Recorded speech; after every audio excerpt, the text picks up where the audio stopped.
Hello, I'm Leonardo Puglisi. It's Sunday, the 31st of July. You're watching 6 News. Our top stories tonight. A referendum set to be held in this term of government about an Indigenous voice to Parliament. Anthony Albanese announcing the question Australians may be asked. But given the lack of previous referendums that have carried, does this one stand a chance? Also, could Dan Andrews be facing a minority government after November? New analyst shows the number of Greens MPs in the lower house could double, and it's not all good news for the coalition, with at least 4 of their seats at risk of being lost to Teal independents.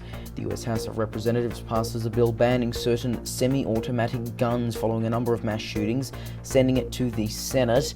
And the cleanup continues in Kentucky, with rescue efforts ongoing amid a flood crisis, amid fears that the death toll will rise.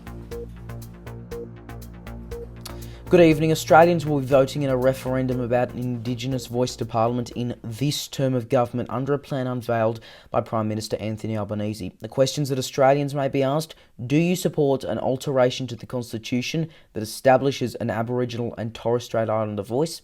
44 referendums have been held in Australia, just 8 have been carried.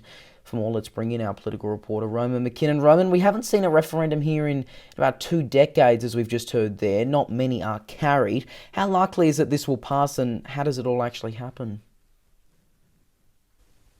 Leo, you're exactly right. There hasn't been a referendum passed in over 20 years. This is all about giving a voice to Parliament for Indigenous Australians, with Anthony Albanese describing it as a unifying Australian moment. Here's some of what he had to say while speaking at the Garma Festival yesterday in Arnhem Land. We recognise the risk of failure, but we also recognise the risk of failing to try. Anthony Albanese will pledge 3 sentences to be added to the Constitution. The first pledge is to have a body called the Aboriginal and Torres Strait Islander Voice. The second is that the body can make appearances to Parliament and the executive government for issues relating to Aboriginal and Torres Strait Islander peoples. And the last pledge is that the Parliament should have power to make laws with respect to the functions, powers and procedure of the voice. Australians don't like changing much. There have only been 44 attempts since 1901 and 8 have succeeded. The last referendum was held in 1999 and the last successful one 1967. We still don't know too much about this referendum, including when, likely held well before the next federal election in 2025. In a statement, the Prime Minister said this is a, quote, straightforward proposition, simple principle, and a questions from the heart. What do you think about this? A poll conducted yesterday by 6 News shows 78% of Australians understand the draft referendum question, while 20% disagree. You can expect a bit of campaigning from the Prime Minister about why Australians should support this, including when decisions are made about Indigenous people, they should have a say. Leo? Roman, thank you. Now, there have been 44 referendums in Australia's history. Of course, just 8 of those have been carried. The most recent was in 1999, with the main question about whether Australia should be a republic, although there was a second question about altering the Constitution to insert a preamble. There have been 4 plebiscites as well. The most recent was 2017 with the postal survey about same-sex marriage. The most recent carried plebiscite questions were 3 out of the 4 questions in the 1977 referendum, one about Senate casual vacancies, one allowing electors in the territories as well as in the states to vote in constitutional referendums, and one to provide retiring ages for judges of federal courts. Well, Victorian Premier Dan Andrews could be facing a minority government after the November state election, with new analysts showing the number of Greens MPs in the lower house could double as they try to win seats from Labor. And while the coalition are also expected to take seats from the ALP, it's not all good news for the Liberals and Nationals, with at least 4 of their seats at risk of being lost to Teal independents. Q independents are aiming to find a candidate to win the seat held by retiring Liberal MP Tim Smith, which is part of the federal Kooyong electorate won by Teal independent. Monique Ryan, reporter Lincoln Holmes, says the details.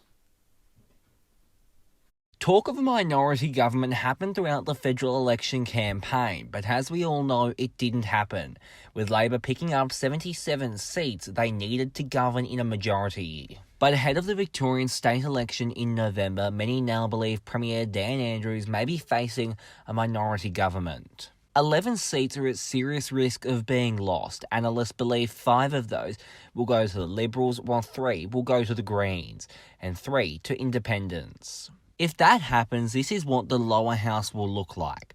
Labor in minority, but the Liberals still short of a majority. In fact, the coalition needs 18 seats for a majority government, something plenty of people believe is impossible. But the Liberals could be at risk of losing seats themselves. 4 Liberal-held seats, including Kew and Brighton, are at risk of being lost to independents according to polling commissioned by Climate 200, the group that backed Teal independents at the federal election. Hawthorn, which is held by Labor, could also go to an independent. Plenty of other seats could have independent candidates, including Box Hill, Hastings and Mornington. Several of those seats are part of the federal Kooyong and Goldstein electorates won by Teal independents Monique Ryan and Zoe Daniel. 6 News understands that polling conducted by Redbridge in Caulfield included asking voters if they knew who Zoe Daniel was and whether they'd vote for a candidate like her or the current member, David Southwick. In the 5 seats targeted, the overall polling showed a drop in people voting Liberal,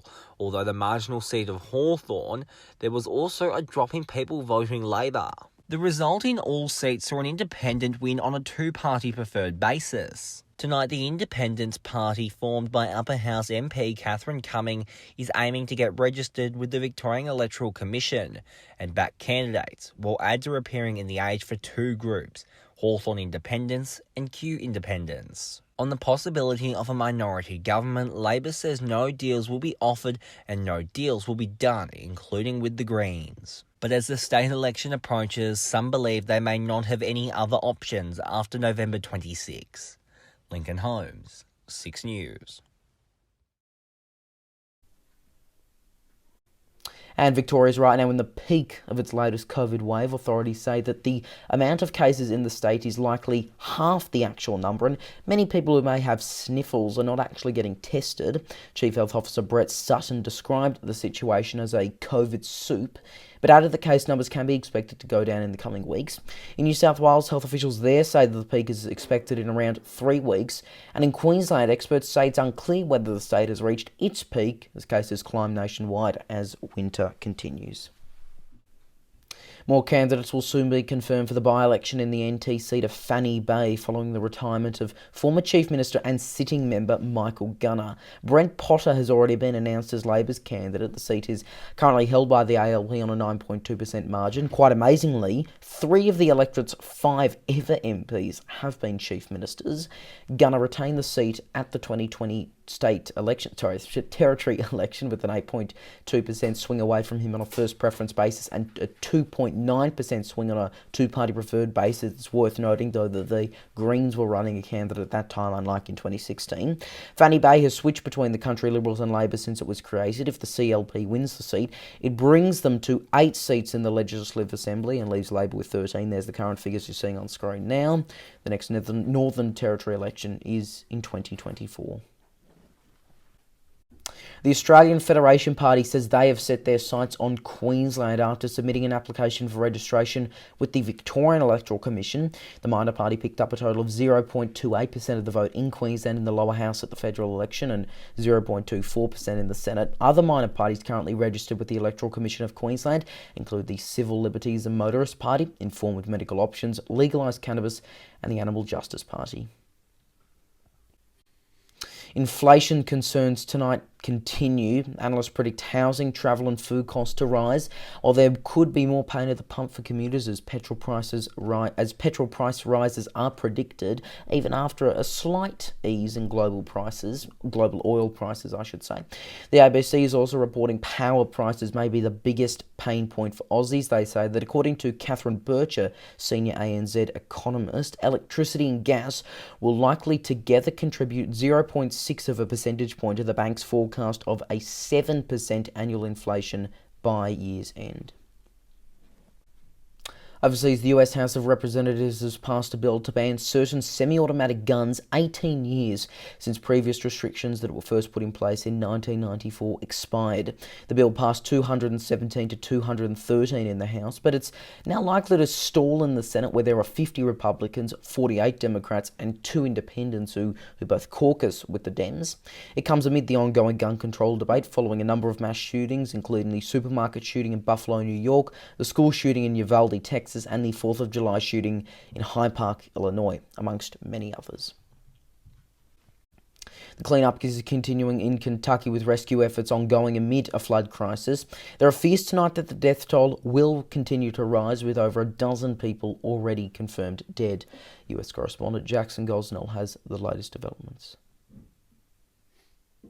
Good evening, Leo. Monitoring 2 stories here in the United States, including horrible flooding in Kentucky. There is also extreme weather in other states. Now, as of right now, we know that several people have died in this terrible flooding that's taking place in Kentucky. I can tell you at least 25 are dead, with search and rescue operations still underway. It's important to note that several dozen people, potentially even hundreds of people, have been rescued via helicopter and by boat, as these whole communities are ravaged and really just destroyed. There is nothing left in some of these towns. These people are losing everything that they know. They're on television crying on all the news shows. They're incredibly upset, rightfully so, as they've just lost everything. The governor expects more fatalities to occur as a result of all of this flooding. It is not clear when power will be restored. Obviously, it's going to take quite a while, with some of these towns still underwater. And get this, Leo, there is more rain expected this weekend, so relief is not on the way anytime soon. Also, we're monitoring breaking news just out of the White House, where we learned President Biden and myself have tested positive for coronavirus. Now, luckily, I'm able to work from home, as the president is, and my symptoms are quite mild, and so are the president's. Now, this is because the president is taking Paxlovid, or he was taking Paxlovid, which is known to have a rebound in some people. We're told the president is not experiencing any symptoms. He tested negative just yesterday. He had a big celebration at the White House because he was over coronavirus, but unfortunately today he tested positive again. The White House says he will isolate until he is testing negative again. And so I wanted to mention that, and also let you know that COVID cases again on the rise. Of course, where I am in South Carolina, people don't care too much. But in other cities and in other states, people are masking up again. So we'll continue to see what happens and follow the latest from here in the U.S. Back to you. Taking a look at what's making news on SIXNewsAU.com right now, and a South Carolina bill is set to limit almost all abortion rights in the state, including travelling interstate for abortions. Proposed by 3 GOP state senators, the bill will only allow abortions for rape, incest, or where the mother's life is in danger, coming 1 month after the US Supreme Court overturned Roe v. Wade. Also, a new edition of Commonwealth Knowledge is out. Labor MP Milton Dick is the new House Speaker, but why does he have to get dragged to the chair? Full explanation from 6 News contributor Stuart Jeffrey. Campbell Newman has sat down with award-winning 6 News chief reporter Connor Alforgate to discuss whether he has any regrets from his time as Queensland Premier, his failed Senate bid with the Lib Dems, and much more. We've got a full interview link available there and a transcript. And some legal analysis as well. The Court of Appeal of the Supreme Court of Victoria has concluded mandatory minimum sentences are unjustified and violate criminal justice principles. And you can sign up now for our newsletter, 6 News Now, to check out all our original reporting. The link to do so is also on our website, SIXNewsAU.com. And now is Ivan and Melly with what's coming up later tonight on WAMN News. Thanks, Leo. Tonight on WAMN News, an Afghan family pleads for visas to WA as their refugee father remains alone and dying in a Perth hospital. An exclusive report coming up. Also, another exclusive. A doctor from Bentley goes on the record over reopening delays concerning the public hospital's maternity ward. Top doctor hits out at the McGowan government over failures to provide virus hospitalisation modelling. Five Eyes Alliance to toughen up Western Australia's crime prevention intelligence. And later, Dr. Andrew Miller's comment. Join us tonight on the WAMN News Facebook page and YouTube channel. Alright, thanks both Ivan and Melly there. Now taking a look at tomorrow's weather forecast right across the country. Brisbane rain, 20 degrees. Sydney 18, possible drizzle in Canberra. Starting the day -2, 12 degrees. Partly cloudy in Melbourne 15, 12 in Hobart. Adelaide 15 degrees. Showers 18 in Perth and in Darwin. A warm top of 32.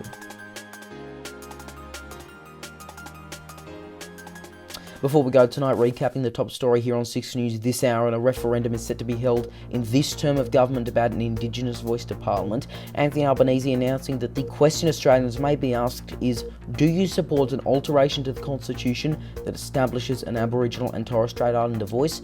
44 referendums have been held in Australia, just 8 have been carried. And finally tonight, some new sections on 6newsau.com right now to help you kind of navigate some of our coverage. Commonwealth Knowledge, of course, our series, 4 editions out. We're going to have plenty more with Stuart Jeffrey, but you can now drop down under latest news, that section there, you're seeing it on screen now. You can find all the articles there.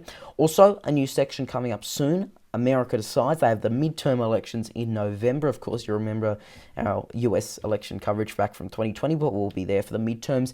And also some sections on analysis, because we really want to showcase some of the analysis pieces that look a bit further in depth. And last but not least, a section on by-elections. They don't all get their own individual section, but you'll just have one section for all the by-elections that matter. Of course, there is going to be the one in the Northwest Central in WA, and of course the Fanny Bay one in the NT. We'll be covering them in depth over the next few weeks and months, as usual. And that is 6 News for this Sunday evening. You can stay up to date with all the latest headlines by heading to our website, 6newsau.com, and by following us on social media, Facebook, Twitter, Instagram, TikTok, and Lit. Just search 6newsau.com to find us. Help keep us independent as well by donating just $4 a month and receive exclusive benefits at patreon.com/6newsau. I'm Leonardo Puglisi. Thanks for your company.